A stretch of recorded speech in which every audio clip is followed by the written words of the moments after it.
Muito boa noite, novamente para você que está em casa. Boa noite, Alex Miller. Boa noite, Michele Janela. Boa noite a todos que nos acompanham aqui no Gazeta Esportiva. Boa noite, Thiago Salazar. Boa noite, Michele, Alex. Boa noite a todo mundo que nos acompanha. Bora! E a gente já começa aqui o programa de hoje falando desse empate, desse clássico de ontem, de Santos e Corinthians. Um empate com sabor de vitória para o Santos. Afinal de contas, o Gabigol não jogava os 2 últimos jogos, entrou nesse jogo, jogou e mostrou que realmente tem estrela e tem carisma, né, Salazar? Olha, Michele, eu estava lá, acompanhei essa partida, né? Já a gente vai mostrar, inclusive, a história do jogo aqui contada pela nossa equipe. Vamos ver a reportagem e depois agora, a gente comenta? Depois comenta? Bora, beleza. Então. Foi aqui? Então foi. A vontade era bater em outra coisa. Calma, Dorival. A verdade é que Lucas Caneto Belotti conseguiu desagradar todo mundo.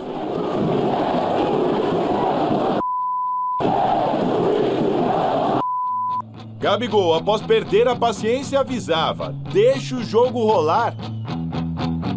Não à toa, ele foi um dos 12 que recebeu o cartão amarelo ontem. E o clima esquentou mesmo quando o Belotti, aos 48 do segundo tempo, ignorou uma vantagem desperdiçada por Gabigol e apitou falta de Gustavo Henrique e não no Gustavo Henrique, de Lautaro Dias na entrada da área do Corinthians.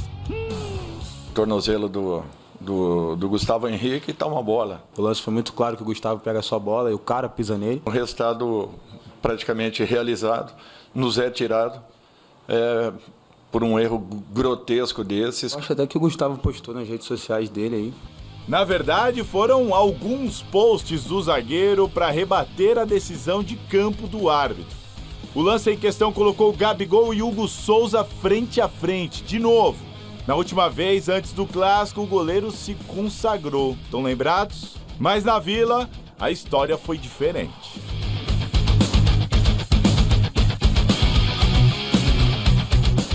Sabemos que temos um jogador dentro de campo que hasta último momento o pode dar o mais importante que tem neste esporte, que é o gol. Uma bola rápida ali, daí eu tenho que escolher um lado para fechar e fecho o outro. Essa bola é uma bola bem complicada, ela varia bastante quando o cara acerta o chute. E eu fui feliz ali no lance. E não fosse essa confusão toda, o grande protagonista da noite seria Yuri Alberto, o jogador da eterna relação de amor e ódio com a Fiel. Primeiro ele surpreendeu com uma arrancada da intermediária do Timão até a área santista, onde ele foi derrubado por Zé Ivaldo com pênalti. Mas na hora de tirar o 10... Aliás, das últimas 5 cobranças de pênalti de Yuri Alberto, ele converteu apenas uma. O aproveitamento dele com a camisa do Timão é inferior a 65%. Acho que tudo pode ser conversado, pensado, avaliado. Continue treinando, daqui a pouco, de repente, passa a bola um pouquinho para um ou outro. O curioso é que Yuri não se abala com os erros. Logo na sequência, o Timão abriu o placar. Adivinha com quem? 7º gol dele pelo Corinthians em 10 jogos contra o Santos. Nos complicou o sistema de adversário também, muitos volantes. Foi a melhor partida, segura, equilibrada. Foi um gosto amargo. Hoje tampouco estamos felizes. Assim como o Corinthians, o Santos continua com apenas uma vitória no Paulistão, que aconteceu lá na estreia da temporada.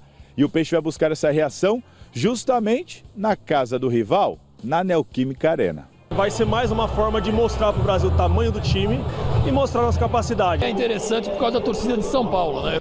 Os santistas também querem ver Neymar em campo. Ontem ele causou tumulto ao sair do camarote da Vila.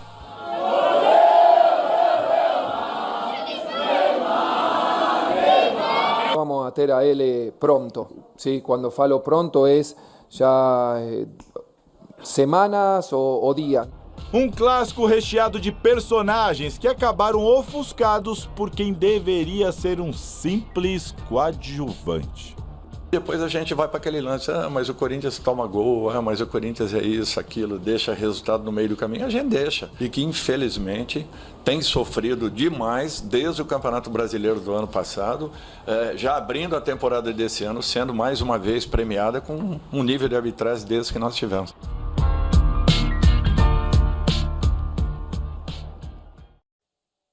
muita coisa para a gente comentar sobre esse jogão aí. Primeiro eu queria falar sobre o Yuri Alberto, sobre ele perder pênalti, mas, para começar, Yuri Alberto falhou naquele pênalti, na batida, depois o Hugo falhou na hora que recebeu a bola e a barreira também abriu, é isso? Olha, eu acho que a gente tem que analisar o clássico por esse lado alvinegro da capital aqui do Corinthians da seguinte maneira. O Corinthians foi prejudicado, o resultado passa por um erro do árbitro. Isso aí eu acho que é indiscutível, né? Vamos debater aqui, mas eu acho que é indiscutível.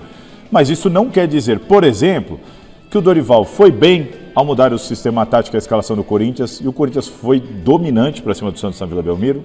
Isso não muda o fato de que o Corinthians foi extremamente ineficiente porque criou inúmeras possibilidades de decidir o clássico sem depender do árbitro. Isso não anula que o Hugo Souza falhou no gol, feio. Falhou. Para mim, entra na categoria de frango, uma falha, para mim, grosseira do Hugo. Então, assim, são coisas separadas. Para mim, elas não se misturam. O erro do árbitro existiu, foi determinante, ele acabou interferindo no resultado, mas o Corinthians jogou bem, pecou pela ineficiência e pecou também por uma falha do seu goleiro. Tá na hora do Yuri Alberto parar de bater pênalti, Alex? Eu acho que sim, né? Pelo menos por um tempo. Aconteceu a mesma coisa, exatamente a mesma coisa com o Rafael Veiga no Palmeiras, que ficou 200 anos sem errar um pênalti, de repente 24 jogos sem errar. Então, de repente começou a errar um atrás do outro. Aí chegou uma hora que o Palmeiras começou a revezar. Ora batia Gustavo Gomes, ora batia Piquerez, enfim. Aí depois o Veiga voltou a bater e continuou marcando os gols. Pode acontecer a mesma coisa com ele. O Yuri ficou quando ele perde aquele da cavadinha contra o Flamengo, o pênalti seguinte ele não bate. Tem um pênalti seguinte, vai o Maicon para a bola, ele nem se aproxima da bola. Tá. Mas no outro pênalti já voltou a bater. Sim. E já errou. Nos últimos 5 perdeu 4. Nos últimos 5 então, perdeu 4. É óbvio que chega um momento que até o técnico tem que intervir. O goleiro já tinha ido. Ele errou o pé de apoio, ele pôs o pé de apoio mais à frente do que o normal. E para corrigir, ele bateu com o calcanhar, a parte interna do pé, quase com o calcanhar. Porque ele mudou a batida, o Yuri não bate assim. Ele mudou a batida. Assim. A impressão que me passou é que ele ficou mais preocupado em deslocar o Brasão, que é um grande pegador de pênalti, e nisso ele se esqueceu de posicionar o pé e posicionar o corpo e chutar. Então aí ele errou realmente depois de ter feito uma grande jogada. A jogada que proporcionou o pênalti foi gigantesca, coisa que poucas vezes a gente vê no futebol. Ele pegou a bola na intermediária do campo de defesa, deixou todo mundo para trás, foi, voltou, e o Zé Ivaldo, que é bem fraquinho também, acabou cometendo um pênalti duro. Aliás, o Zé Ivaldo foi bastante defendido pelo Vojvoda na entrevista coletiva. Azar do Santos, né? Azar do Santos. Não, sobre aquela ideia. A jogada é bonita demais. E olha que ela começa aqui na intermediária. Sim, campo de defesa. Do Corinthians. São 4 jogadores que tentam parar ele. Ele toma as decisões. Olha aqui. Ele toma as decisões corretas. Ele vem para a ponta aqui, Alex, porque ele percebe que ele estava completamente sozinho. Vou correr para a ponta. Quando ele percebe que não tem saída, joga para o meio. Ele chegou a ser cercado por 5 jogadores. Ele foi muito inteligente na jogada, rápido. E isso daí, a escalação do Corinthians tem a ver com o fato de o Yuri Alberto ser quem ele é. Porque o Dorival fez um 4-1-4-1 pela primeira vez. Ele teve 2 treinos. Boa parte em vídeo, alguma parte no campo. Em 2 treinos o Dorival convenceu os jogadores. Vou mudar a escalação e o sistema de jogo.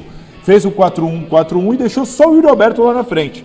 Mas isso não dá para fazer com o Memphis Depay, não dá para fazer com o Pedro Raul. Você precisa de um jogador de referência, mas de mobilidade. E isso ele entrega demais. Poucos centroavantes têm essa mobilidade, têm essa velocidade que o Yuri Alberto tem. Então ele é um cara que entrega. Ontem, se não fosse a questão do pênalti, ele teria sido o melhor jogador em campo. Teria sido.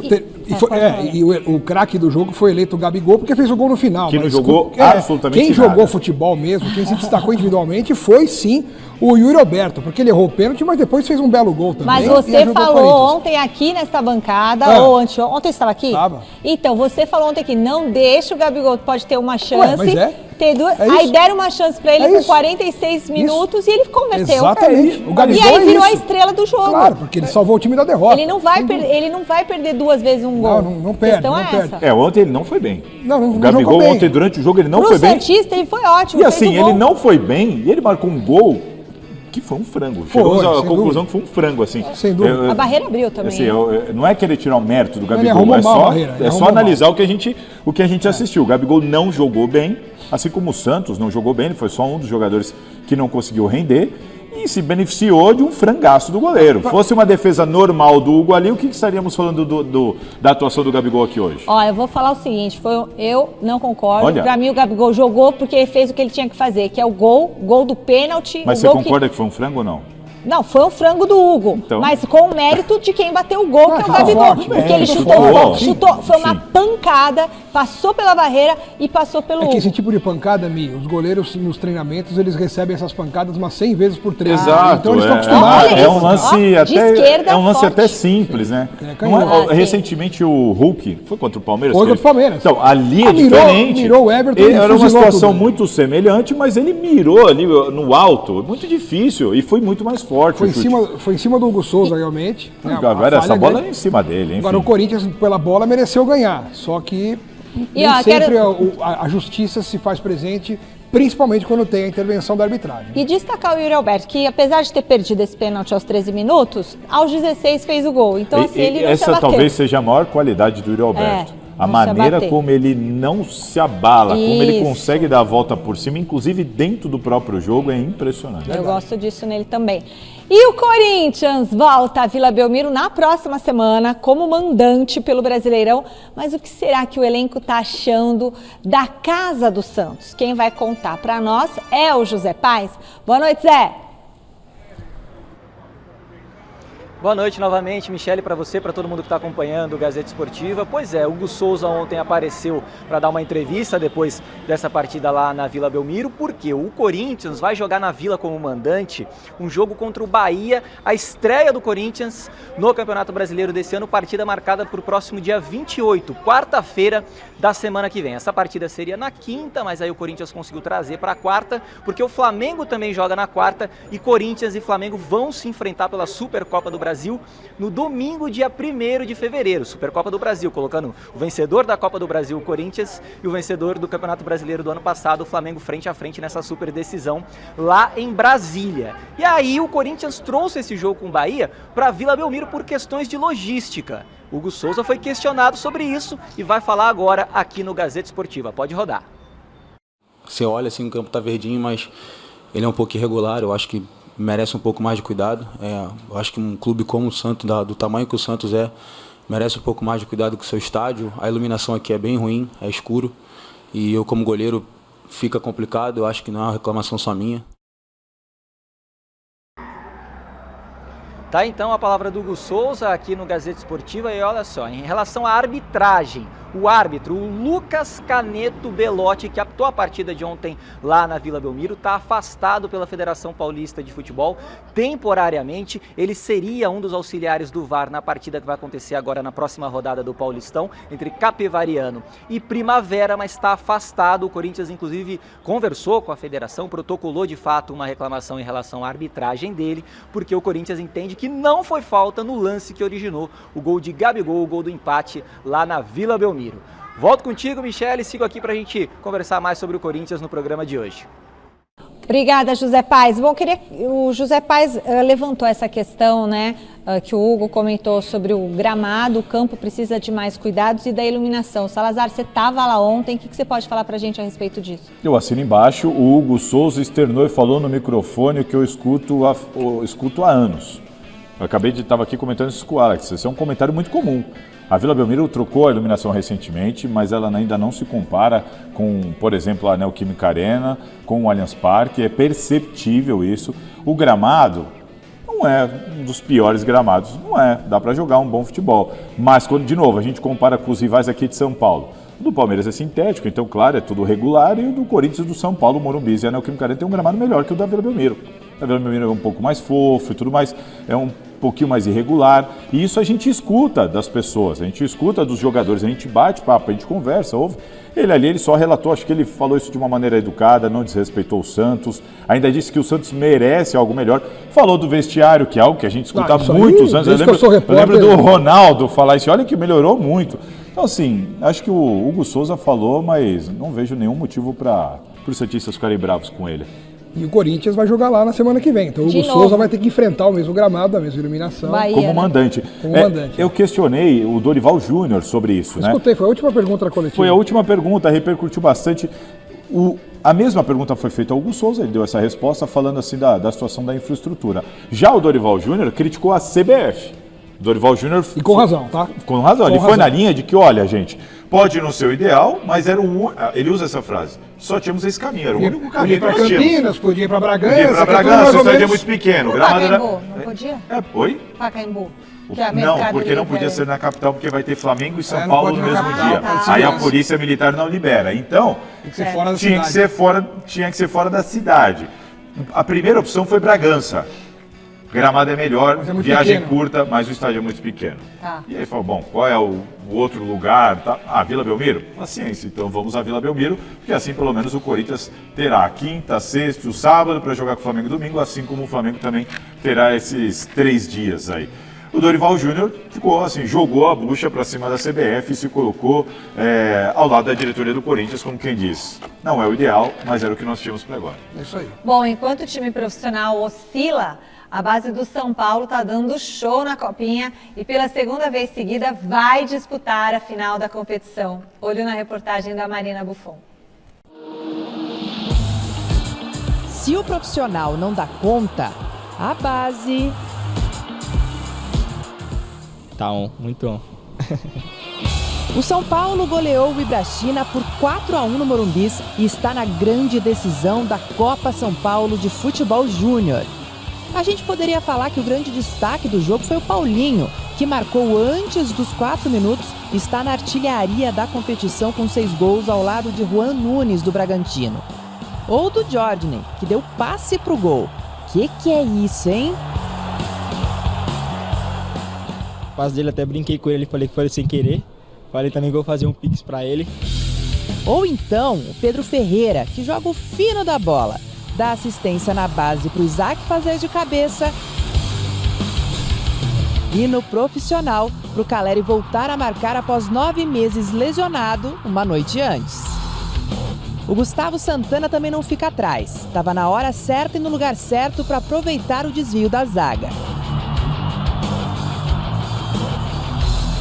Mas o Igor Felisberto mandou essa pintura na falta que causou a expulsão do GB no início do segundo tempo. Tá difícil escolher o gol mais bonito. Alguém ajuda? O mais importante, né, a unidade do nosso grupo, está todos focados no mesmo objetivo. Do outro lado, o Ibrachina descontou com um pênalti cobrado por Luiz Fernando. Mas contra os atuais campeões, não teve jeito. Em busca do bicampeonato consecutivo, o São Paulo vai enfrentar o Cruzeiro no domingo às 11 da manhã no emblemático estádio do Pacaembu. E olha, já tem jogador ansioso para a grande decisão. Caralho, mano, falar nisso eu acho que eu tô um pouquinho meio nervoso, né? Vai estar lotado, é a minha primeira final assim de um cenário desse. Mas vamos aí, né? Tô muito concentrado e excelente e vamos fazer um bom jogo e ser campeão. E vai ser um dia muito histórico para mim, né? Poder voltar. Onde eu fui muito feliz ano passado. Vou fazer de tudo para poder fazer um gol, para poder ser campeão e ajudar a minha equipe. Primeiro ser campeão, que é o mais importante, mas também é uma meta pessoal ser artilheiro e vou fazer de tudo para ser artilheiro. Ibrachina da minha moca, fez bonito, tudo bem, tá crescendo, tá revelando muitos talentos. Um beijo à família Ibrachina e parabéns para o São Paulo. O novo presidente do Tricolor, Arrim Assis Júnior, conversou hoje com a imprensa. E claro que a TV Gazeta marcou presença com a repórter Marina Buffon. Boa noite, Má. Queria que você falasse pra gente o que o dirigente comentou de mais importante desse momento que vive o São Paulo. Boa noite novamente, Michele. Olha, ele falou sobre muitas coisas, como eu comentei antes, foi uma conversa informal, mas a principal informação é de que Muricy Ramalho pediu demissão pouquinho antes da gente iniciar essa conversa, por volta das 3 horas da tarde. Muricy Ramalho, que estava no cargo de coordenador de futebol desde 2021, no início da gestão Casares, pediu esse desligamento para cuidar da sua saúde. Ele até deixou uma carta nas redes sociais, ali no perfil do São Paulo, agradecendo ao torcedor e ao clube, mas que decidiu, já que não estava 100% focado aqui no CT da Barra Funda e lá no Morumbis, decidiu então cuidar da saúde, mas seguirá torcendo do lado de fora, por assim dizer. Rafinha, ex-lateral tricolor, está muito bem encaminhado para assumir essa função ou até uma função ali parecida com essa de coordenador de futebol, aqui do São Paulo. Nas próximas horas a gente deve ter uma definição sobre isso. O próprio Massis disse que é um nome que ele gosta bastante. Além disso, a Rimassis falou sobre diversos outros assuntos, falou que a situação do Oscar não joga mais pelo clube, está no departamento de futebol e jurídico para decidir últimos detalhes e, por fim, disse que ontem, nesse jogo aí da Copinha que a gente viu agora na classificação tricolor, ele conversou bastante com o técnico Hernan Crespo, que estava ali presente, e disse duas coisas. Primeiro, que as negociações que estavam em andamento antes de ele assumir, ou seja, antes da semana passada, seguirão acontecendo, apenas essas, porque a base será a aposta do tricolor para a temporada de 2026, pensando, é claro, no cofre do clube. Tá certo? Eu volto com vocês e já trago informações do Choque Rei. Obrigada, Marina. E aí, Salazar, Alex Miller? A gente chegou a comentar algo semelhante a isso aqui no Gazeta Esportiva, acho até que eu estava com o Alex Miller, de que a tendência é de que a diretoria seguisse por este caminho. Lembra que comentamos aqui sobre vai tudo ficar parado até eles se resolverem, que é como agora foi dito ao Crespo, tudo para, segue, aposta na base. Olha, a base é complicado quando a base aparece como solução. A base tem que ser aproveitada, tem que dar espaço, tem que dar oportunidade, ela praticamente sustenta o clube. Agora, quando ela tem que chegar para resolver o problema do profissional, normalmente isso não dá certo. Não pode ser a única alternativa. Normalmente isso não dá certo. Então, assim, olhando para o cenário do São Paulo, para o que a diretoria tem agora em mãos, eu entendo a decisão. Faz todo o sentido no aspecto financeiro. Mas no aspecto esportivo, Alex, São Paulo vai brigar seriamente para não ser rebaixado, tanto no Paulista quanto no Brasileirão, principalmente no Brasileirão, ao meu ver, se algo não mudar nessa roda. Como é que Salazar? Vai brigar contra o rebaixamento. Já está brigando, inclusive, no Paulista, inclusive. Né? Acho que o futuro é esse O São Paulo hoje é o primeiro time fora da zona de rebaixamento do Campeonato Paulista. O primeiro time por fora. Um ponto. Se perder para o Palmeiras amanhã, corre o risco de entrar na zona nessa rodada, faltando 3. Então o São Paulo tem que abrir os olhos, sim. Sim. E o Rafinha, conforme nós estamos vendo aí escrito no GC, ele assume a vaga do Muricy, ele chega para tomar conta dessa lacuna, né? Coordenador de futebol. O Muricy, até pelas limitações físicas, já não estava muito conseguindo realizar algo, Você né, de concreto. Aí, Alex, dá uma olhada. Olha aí, ó. E sabe o que tem no fim de semana? Ponte Preta e Noroeste em Campinas. A Ponte não fez um gol no campeonato em 4 jogos, 3 derrotas. 3 jogos, 3 derrotas. Se o Noroeste ganha, por exemplo, da Ponte Preta, que até é uma tendência pela fase da Ponte, e o São Paulo não ganha do Palmeiras amanhã, que também não é nada em Barueri, que acho que a tendência é não ganhar, inclusive, o São Paulo entra na zona de rebaixamento, faltando 3 jogos para acabar a zona de classificação. Tá certo que depois o São Paulo tem o Santos no Morumbi, tem o Santos em casa, é um clássico, tem que abrir os olhos. O Santos também brigando, o Santos até agora tem uma vitória no campeonato, que foi na estreia. Aí depois do Santos no Morumbi tem o Primavera em casa e a Ponte fora. A Ponte fora é a última rodada. Tudo bem. É o jogo que talvez... mas o São Paulo tem que se cuidar, porque não pode ficar nesse negócio de risco de rebaixamento em Paulista. Cair a segunda vez no Paulistão é duro, hein? Agora, te perguntar uma coisa. Você agora foi... O Muricy não explica isso daí que os caras vão ficar bravos. Mas o Tele falou, o Zete falou, quem sou eu para não falar? O Muricy deixou o São Paulo aí, né? Estava há 5 anos no cargo e vocês acham que além dessa questão do joelho dele e tudo mais, tem esse desgaste do cenário político influenciando a saída dele? E também pergunto, o que vocês acham da chegada do Rafinha? O Rimassis diz que ele é muito querido, que ele é um nome muito respeitado pelo elenco. Vocês concordam com a posição dele, o nome dele para este cargo? Eu vejo assim como o Alex comentou agora.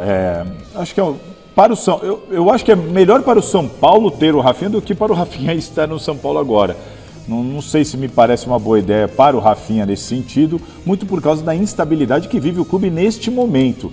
Não estou dizendo que é só para pegar na boa, não é isso. É porque é um jogador que tem uma história, é um jogador que agora até criou uma ligação com o São Paulo e tudo mais.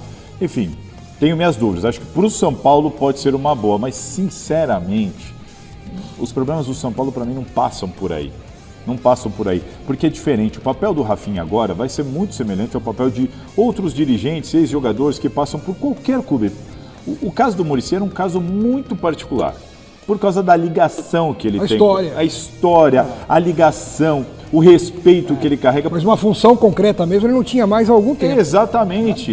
Ele era importante, não era a função dele, não era o cargo dele. Não. O Rafinha vem para ocupar um cargo. Isso, o Muricy era no máximo um conselheiro. O Muricy ali, de repente, o Crespo bate na porta ali, Muricy, posso perguntar um negócio? Exato. Pois não, meu filho. O que esse coordenador técnico faz? Ele conversa ali com a equipe? Normalmente ele é o elo entre a diretoria e o elenco. Isso. Normalmente é a pessoa que faz esse elo entre diretoria, jogadores e comissão técnica. Só que o Muricy é o que estamos falando aqui. Ele tem um estofo muito grande. Pode vir um técnico de fora como o Crespo, que foi um grande jogador, Rafinha, mas quando ele vai falar com o Muricy, opa, peraí, é o Muricy. O Rafinha com uma saúde perfeita, né? Com a energia que ele tem, imagino que ele esteja disposto a assumir esse cargo para trabalhar com vontade, né? Ele não vai chegar para o São Paulo, tá bom, vai fazer um favor para vocês. Não, ele a partir de agora assume um cargo no São Paulo. Ele pode até exercer uma função que também era uma lacuna no São Paulo, de repente bater nos meios de comunicação, inclusive ele estava trabalhando como comentarista, ele sabe lidar com o público, com a comunicação, de repente o São Paulo se vê prejudicado numa situação lá qualquer, ele vai lá e pode falar, eu só tenho dúvida assim, o Rafinha já exerceu essa função em algum clube? Não. Eu vou lembrar aqui o caso, por exemplo, do Emerson Sheik, que é um cara que se comunica super bem, também trabalha na imprensa há muitos anos, foi ídolo de uma geração de corintianos, e quando o Corinthians tentou fazer dele este executivo, não deu muito certo. E o próprio Emerson Sheik chegou a revelar e falar, pô, eu passei a enxergar o futebol de maneira diferente quando eu estive lá como dirigente. E nós estamos falando de um cara que está no futebol há muitos anos. Eu vou falar o seguinte, Paulo Sérgio, falando conosco direto da Alemanha, me informa o seguinte, que ele estava com o Rafinha e o São Paulo ligou diversas vezes para o Rafinha. O relacionamento do Crespo com o Muricy não é dos melhores, como a gente imagina, e que não tinha esse relacionamento tão estreito, e que o Rafinha é muito bem visto por grande parte ali dos atletas do São Paulo. Tá boleiro, né? Então fala boi preto, conhece boi preto. Eu não tenho a menor dúvida que com os atletas o Rafinha não vai ter problema nenhum. E quanto a isso, ele vai tirar de letra, né? A minha dúvida é sobre o cargo dele, a função dele como executivo, porque eu já vi grandes jogadores não conseguirem desempenhar quando se tornaram dirigentes. Vai ser a primeira vez dele num clube passando talvez por a sua maior crise institucional? Talvez sim, talvez a maior crise institucional do São Paulo, né? Então, assim, vamos ver, vamos aguardar. Agora, de novo, repito, no Paulista vai sofrer, mas acho que não vai cair. Não cai. Agora, no Brasileirão, meus amigos... Tem que tomar cuidado. Não cai também. Tem que tomar cuidado, a gente não está falando que vai cair. Não cai, no meu Z4 não tá, no meu Z4 a gente vai falar no Mesa Redonda, o nosso G4 e o nosso Z4. E olha, tem que tomar cuidado, né? A gente pode, eu também acho, como você, que o São Paulo não vai cair em nenhum lugar, tá? Rafinha já Mas a gente não pode garantir isso, não dá para falar que o São Paulo não tem que tomar cuidado, porque tem que tomar cuidado. Tem que tomar cuidado. Alex, mais do que tomar cuidado... Eu acho que o campeonato do São Paulo no Brasileirão será este. Qualquer coisa além disso, lucro. No meu entendimento, lucro e surpresa. Lucro. No meu entendimento. Uma espécie de Santos em 2002, quando todo mundo achou, olha, o Santos não tinha elenco, o Santos não tinha time. O Marcelo Teixeira teve que tomar uma decisão e falar assim, eu preciso pegar os meninos abaixo porque eu não tenho quem colocar em campo, não tem jogador para pôr aqui no banco de reservas. E aí, de repente, tinha lá uma geração com Elano, Renato, Robinho, Alex, Diego, enfim, isso não acontece todo dia. Quero passar... O São Paulo, eu tenho mas o São Paulo eu tenho essa dúvida. E eu quero lembrar que na última rodada do Brasileirão do ano passado, eu cobri o jogo do São Paulo e o Crespo foi para a coletiva já avisando, o ano que vem, a nossa missão, o nosso campeonato é fazer 45 pontos. O técnico já na última rodada admitindo essa situação. Bom, quero reforçar aqui para você que está em casa, informação exclusiva do Gazeta Esportiva que o Paulo Sérgio traz para nós aqui. Rafinha chegou no Brasil hoje, o Rafinha estava com o Paulo Sérgio lá na Alemanha e recebeu o Rafinha diversas ligações do São Paulo durante essa estadia lá, ou seja, o Muricy já devia ter externado essa questão justamente para o São Paulo. O relacionamento do Muricy com o Crespo não era um relacionamento tão intrínseco, tão ligado como a gente imagina, e o Rafinha é muito querido por parte do elenco e por isso o nome dele foi cogitado e ele provavelmente já 99,9% certo que vai assumir o lugar do Muricy Ramalho como novo coordenador de futebol do São Paulo. Então, Paulo Sérgio está na Alemanha, está trazendo tudo aqui, chegou pra gente quentinho. Boa, aqui Paulinho. No Brasil. Boa, Paulo Sérgio, ligadinho no Gazeta Esportiva. Boa, Paulinho. Fuso horário não importa, hein? Aqui é 24 por 24. Aqui é trabalho, meu filho, como diria Muricy Ramalho que está saindo. Agora eu pergunto para vocês uma coisa, vocês acham que o fato do Rafinha ter jogado com uma parte desse elenco, isso é bom ou isso é ruim para essa função dele? Acho que ele vai ter que saber se impor, do mesmo jeito que o Felipe Luiz fez no Flamengo como treinador, em que ele dirigiu vários jogadores, em que ele foi companheiro de time, foi campeão e tudo mais. E teve problema, né? Teve problema. Com isso, mas ele se impôs e deu certo. Deu certo. Então o Rafinha tem que se impor também. Mas saber separar as coisas, falar. Porque ele teve respaldo da diretoria. Sem dúvida. Isso aconteceu. Sem dúvida. E quando aconteceu, a diretoria, vem cá, quem manda é aqui. Estamos com você. Isso vai ser fundamental para o Rafinha, porque se em algum momento ele precisar chegar em algum jogador, opa, peraí, nós somos amigos e tal, jogamos juntos, mas aí, então assim, a diretoria vai ter que bancar. Bom, a Marina ainda não foi embora, amanhã tem clássico. Só, eu quero saber qual vai ser a novidade do Tricolor neste jogaço, Marina.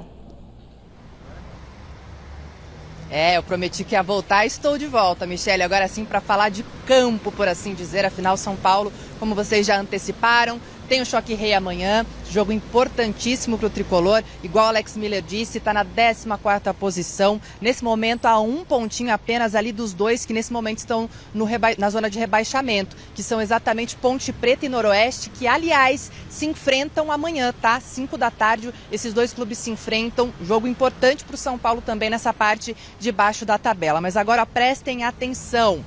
São Paulo, nessa situação toda, nesse caos político também, não vai poder contar amanhã com Lucas Moura. Foi definido que Lucas Moura estará de fora deste confronto, pensando única e exclusivamente na questão do joelho dele, que ficou muito tempo fora o ano passado por ter se lesionado justamente no gramado sintético. A Arena Barueri tem gramado sintético. Então, Lucas Moura está fora do clássico, fora do jogo contra o Palmeiras amanhã. Já Jonathan Calleri, que também teve problema no joelho, ficou 9 meses fora, estará relacionado e deve estar, então, portanto, aí à disposição do Hernan Crespo. Resta saber se jogando desde o início ou então saindo do banco de reservas. Essa informação a gente traz para vocês aqui, foi conversado aqui, a gente conseguiu apurar, a TV Gazeta conseguiu apurar, então, que Lucas Moura está fora do clássico. Bom ou ruim? O que vocês acham que Hernan Crespo vai fazer? Vai chamar meninos da base que sim, estarão à disposição, caso queira, para esse jogo de amanhã, mesmo tendo a copinha no domingo? Ou então deve ter ali os mais experientes para essa partida? Eu volto com vocês e lembro, no Jornal da Gazeta, vou trazer mais informações sobre essa reunião de hoje à tarde. Bom, eu queria que vocês comentassem essa questão do Lucas Moura estar fora do jogo por causa do gramado sintético. Em 4 oportunidades que ele enfrentou o Palmeiras, seja na Arena Barueri ou no Allianz Parque, em gramado sintético, em apenas 2 ele não sofreu algum tipo de lesão. Você ficou meio bravo que ele não vai jogar? Não é que questão de ficar bravo, né? Eu acho assim, ele tem que também entender que jogar no gramado sintético, ele pode não gostar de jogar no gramado sintético e todo jogador tem total direito de ser a favor ou não ao gramado sintético. Mas ele também tem que entender que ele é profissional, ganha muito bem para exercer a sua profissão e o São Paulo precisa desse jogo justamente por aquele motivo que nós estávamos falando aqui. Tem risco de rebaixamento no Campeonato Paulista.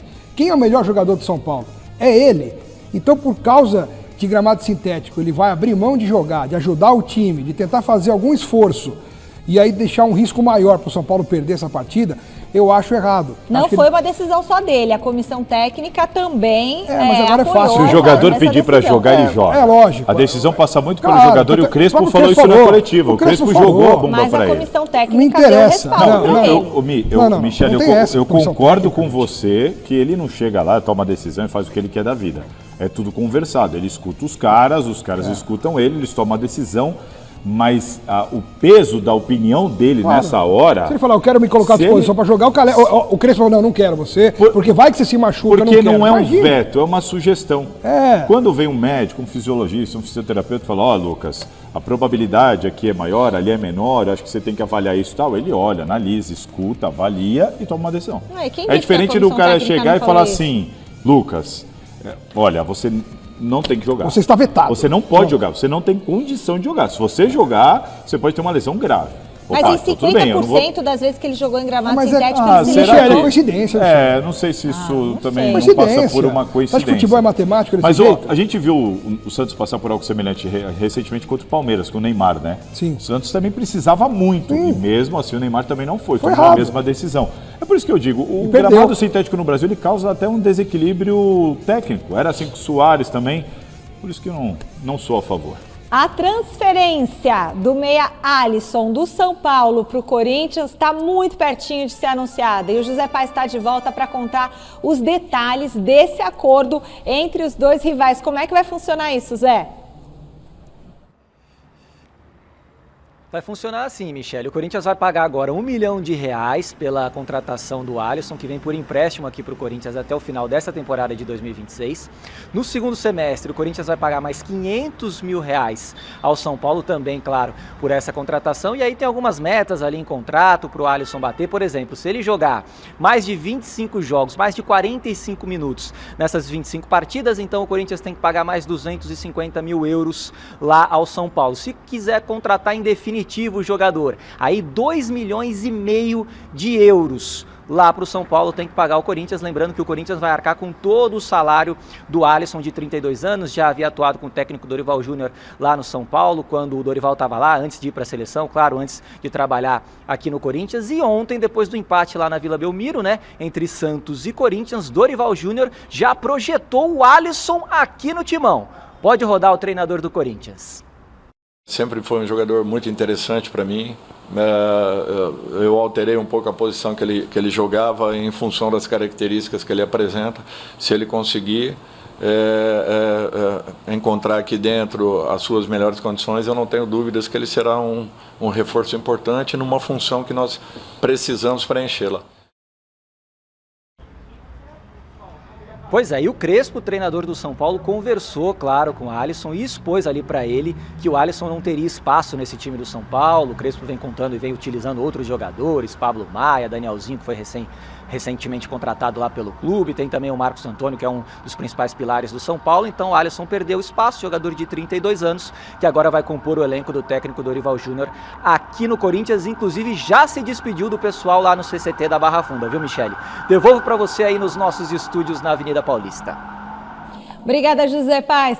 Agora, olha só, se o Alisson for relacionado para jogar contra o Corinthians, contra o São Paulo, o Corinthians tem que pagar R$2 milhões.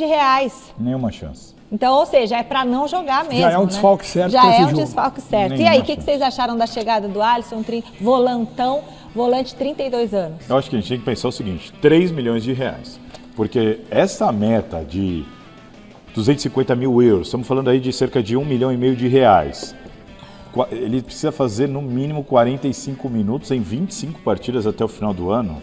Me parece aquelas metas que a gente comentava aqui do contrato do Memphis Depay, assim, dá para praticamente certo, a não ser que venha uma lesão. Se não vier uma lesão do Alisson, ele faz. Se ele não vai lesionar, bater essa ele meta. vai bater fácil. Então, R$3 milhões, que é o que deve acontecer por um empréstimo de 1 ano do Alisson, jogador que nós já conhecemos muito bem, que agora tem 32 anos de idade. Eu acho que a avaliação tem que ir por aí, Alex.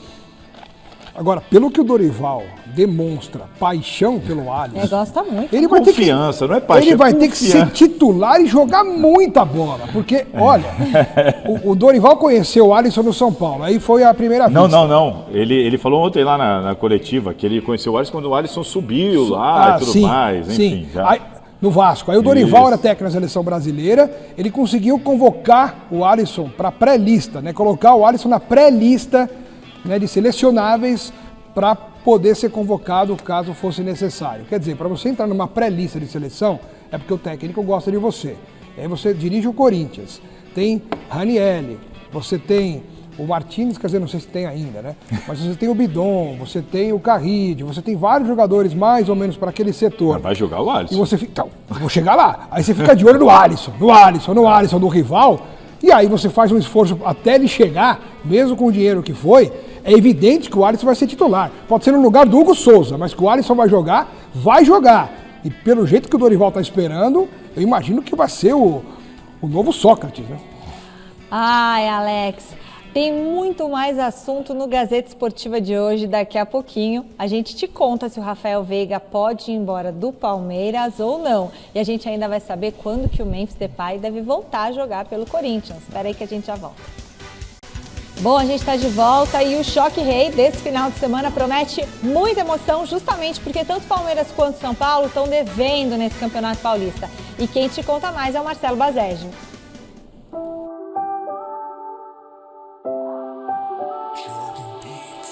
De um lado, uma equipe multicampeã, mas que vive um momento de turbulência. É uma derrota pesada, mas será uma derrota maior se nós não aprendermos com o que aconteceu aqui hoje.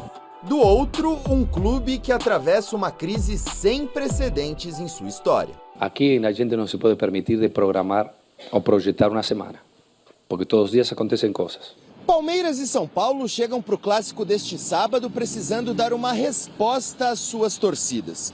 O Verdão vem de uma goleada sofrida contra o Novo Horizontino por 4-0.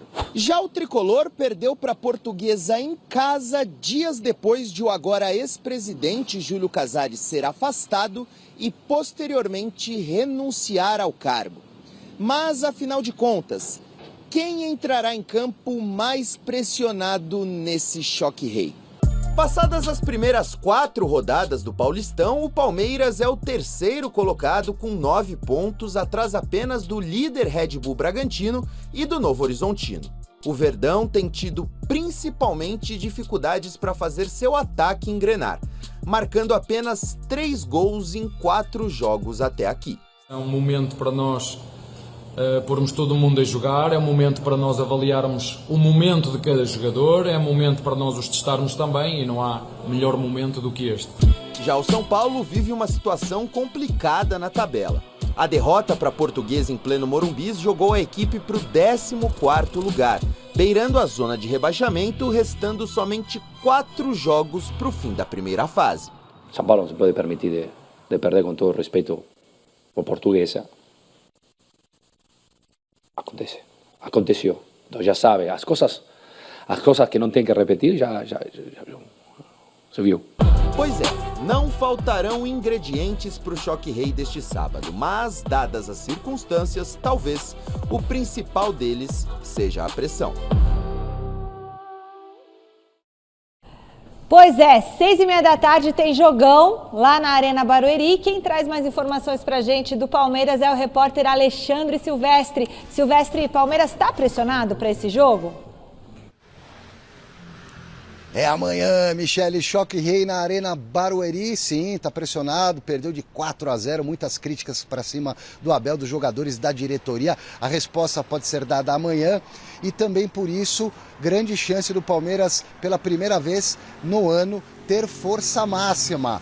O Abel deve escalar a cavalaria para o clássico contra o São Paulo. Vamos ao campinho com a possível escalação para o jogo de amanhã, com a volta do Carlos Miguel no gol, o Kelvin de lateral direito, dupla de zaga com o Gomes, o Fux e na lateral esquerda o Piquerez. Aí no meio de campo vamos de Alan pela direita, Pacheco, garoto bom de bola, Marlon Freitas e Maurício ou Andrés Pereira.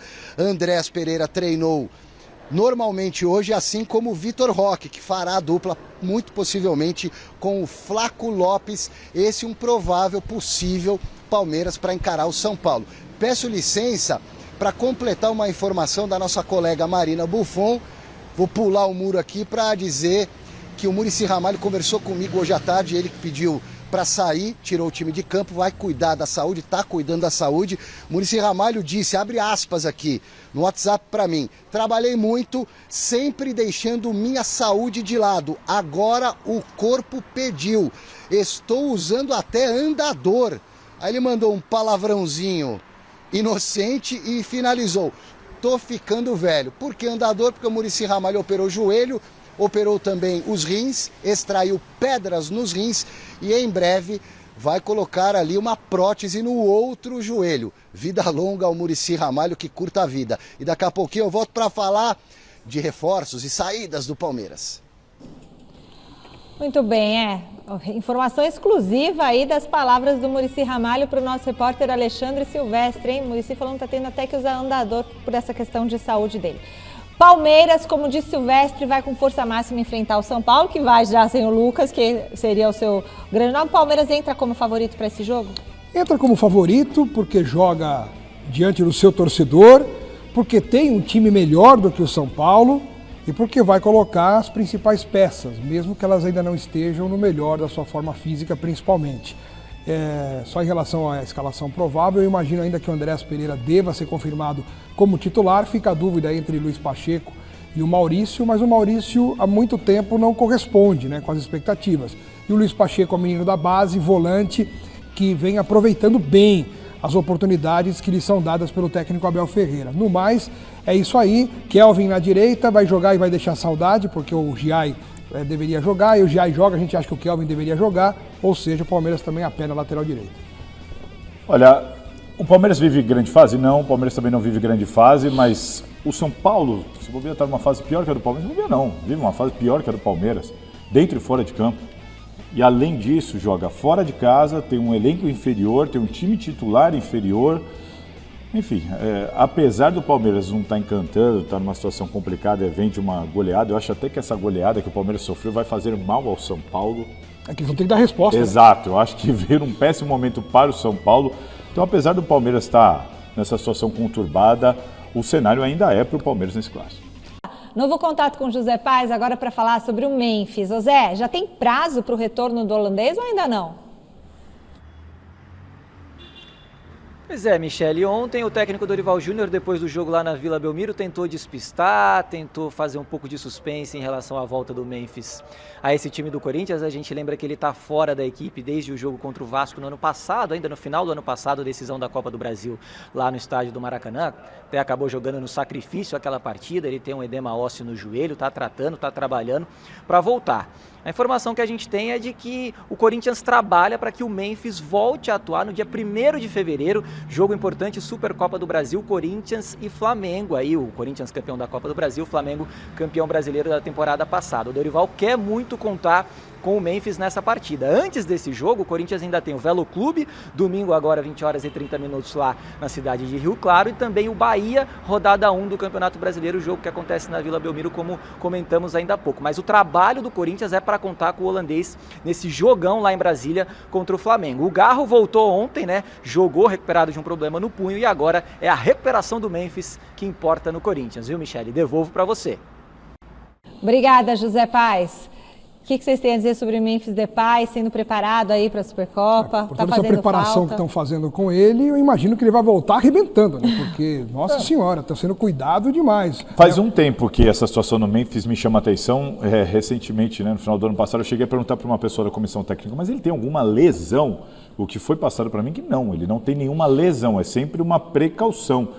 E me chama a atenção, porque o Memphis não é um jogador veterano, não está em final de carreira, e sempre esse receio, sempre fazendo mais treinamentos que os demais. Assim, não sei se é a vida extra-campo, se é fisiologia, se é, enfim, não temos, mas de fato ele requer aí uma atenção especial. Se tem que ter um receio, tem que ser do Garro, que já voltou, mas não joga bem faz tempo, né? Entrou em campo, mas realmente não entrou bem, deve jogar contra o Velo Clube, deve ser um dos poucos considerados titulares que vai viajar para enfrentar o Velo Clube em Rio Claro. Aliás, o empate de ontem, outra pessoa da comissão técnica me informou que estragou completamente o planejamento do Corinthians, que pretendia não levar titular nenhum, nem para as viagens, a não ser uma situação essa como a do Garro. Vamos aguardar para ver qual vai ser o planejamento a partir de agora, porque o empate de ontem complicou toda a programação do Corinthians para esses próximos jogos, Michele. Tá certo. Bom, pessoal, já chegamos aqui quase ao final do Gazeta Esportiva. Quero convidar todo mundo que está em casa para curtir o Mesa Redonda Futebol Debate neste domingo, a partir das 21h, com duas presenças importantíssimas. O ex-goleiro Sérgio estará conosco aqui e o ex-atacante também, Leandro Guerreiro. Olha, boleirada vai estar aqui. Super convidados. Super convidados, vai ter presentes para vocês aí de casa. Então, domingo, todo mundo convidado aqui no Mesa Redonda, 21h. Estarei com vocês, hein? Programaço e o Choque Rei sendo muito bem representado pelos dois, que foram grandes nomes da história dos seus clubes. Silvestre, tem mais notícias pra gente? Oi. O Rafael Veiga está sendo sondado, tem contrato com o Palmeiras até 2027, ano passado jogou 53 jogos, fez 7 gols, 11 assistências, mas perdeu espaço nos últimos tempos. Informação apurada pelo Gazeta Esportiva que o empresário do Rafael Veiga comunicou ao Palmeiras que tem um clube mexicano interessado no jogador. A proposta ainda não foi feita, os mexicanos estão estudando. Trata-se do América do México, do técnico André Jardine, que já foi técnico da base aqui do São Paulo, treinou até o time de cima do São Paulo, não deu muito certo, tá lá no México, de olho no Rafael Veiga, o Palmeiras em compasso de espera. Rafael Veiga tem 30 anos. Facundo Torres se despede hoje do Palmeiras. O Palmeiras vende o Facundo Torres para os Estados Unidos, para o Austin FC. Veio do Tio Sam, jogava no Orlando City, o Palmeiras pagou na oportunidade aproximadamente 70 milhões de reais, está vendendo agora para um outro clube americano, o Austin, por 50 milhões de reais. E o Almada, que estava nos planos do Abel Ferreira, desejo do Palmeiras, belo jogador, mandou avisar que vai continuar na Espanha, no Atlético de Madrid. Palmeiras, que queria o jogador, vai ficar querendo. Já já eu volto com mais palestra, mais uma pitadinha de Verdão no Jornal da Gazeta. Tchau, Michele. Tchau, Silveira. Tchau, Silveira. Almada, então, não vem, Alex. Eu falei algumas semanas aqui. Calma, gente. Só acreditem em reforços no Palmeiras quando eles forem apresentados. Não dá para criar expectativa. Falaram do nome do Almada. E o Almada não vem. Não, o Arias, o Palmeiras não estava tentando?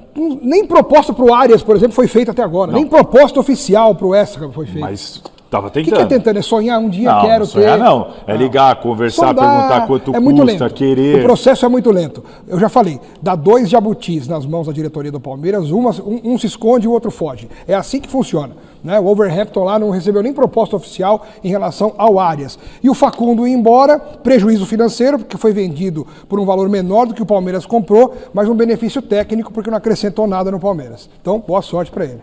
O que você acha, Salazar?